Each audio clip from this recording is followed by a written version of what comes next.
Welcome to the 2011 Edinburgh International Festival.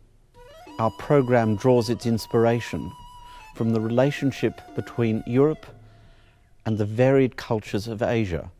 In the globalised world in which we live in today, cultures from countries such as India and China, Korea and Japan, Vietnam and Indonesia are more prominent as part of our lives than ever before. My starting point was the Peony Pavilion, an epic programme from the National Ballet of China with their full corps de ballet, their full orchestra, a very, very large production.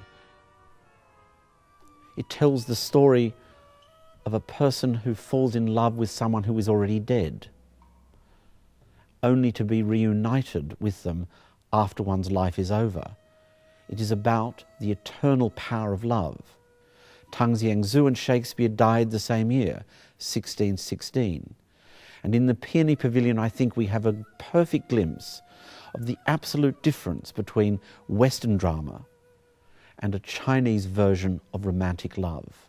And while on the subject of Shakespeare, we have three other works where Shakespeare's influence can be felt. Master O Tae-suk, is one of the really legendary figures of Korean theatre. His Mokwa Theatre Company presents their very wonderful, very exotic and very beautiful, ravishingly beautiful production inspired by Shakespeare's The Tempest. Woo Sing Kwo's one-man version of King Lear is really a theatrical tour de force. But it's also a very poignant statement about how isolated, how lonely, how much a one-man show is the drama of King Lear itself. The Legend of Prince Zidane is the Shanghai Peking Opera Troupe's tribute to Hamlet. And while you will absolutely understand the plot, the treachery, the intrigue of this very, very traditional version of Hamlet, it is equally, every inch, a piece of Jingju or Peking opera. Our journey in opera moves from this quintessentially Chinese production to a very contemporary production of Rossini's Semiramide. This is a story of treachery set in Babylon, but in its very contemporary setting in Nigel Lowry's production. It's eerily close to the events of the last couple of months in the Middle East itself, and the destruction of corrupt regimes and the toppling of tyrannical leaders. Richard Strauss's opera Die Frau ohne Schatten, The Woman Without Shadows, is in many ways an opera in two parts, an opera of contrasts. This is an extraordinary production from the Mariinsky Opera of St. Petersburg, to be conducted by Valery Gergiev, directed by Jonathan Kent, and designed by Paul Brown. In a journey that begins in Europe and concludes in China, it was irresistible to bring to this year's programme a new production from Tim Supple of the wonderful story of Scheherazade, the exquisite telling of her 1001 stories over 1001 nights. The inspiration that Olivier Messiaen, the great French composer, drew from Indian music is an inspiration behind works that will be performed by the Seoul Philharmonic Orchestra and Mung Wung Chung, their great maestro, as well as Kent Nagano and the Montreal Symphony Orchestra making their festival debut, and the Bamberg Symphony Orchestra with Jonathan Nott and Pierre-Laurent Aimard performing Chronomy and Seven Haiku of Messiaen. The Nityagram Dance Company from Bangalore are amongst India's most beautiful, sinuous classical dancers.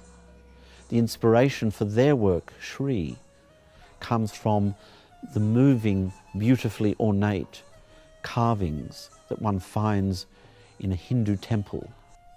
The Chinese expatriate choreographer Shen Wei, based in New York, brings his company to the festival in a triptych entitled Re. Literally a journey of discovery from the Tibetan plateau, from Cambodia, and from parts of China, in what it must be like to remember the influential places, the important pieces of geography, the climates of your childhood when you are many, many thousands of miles away.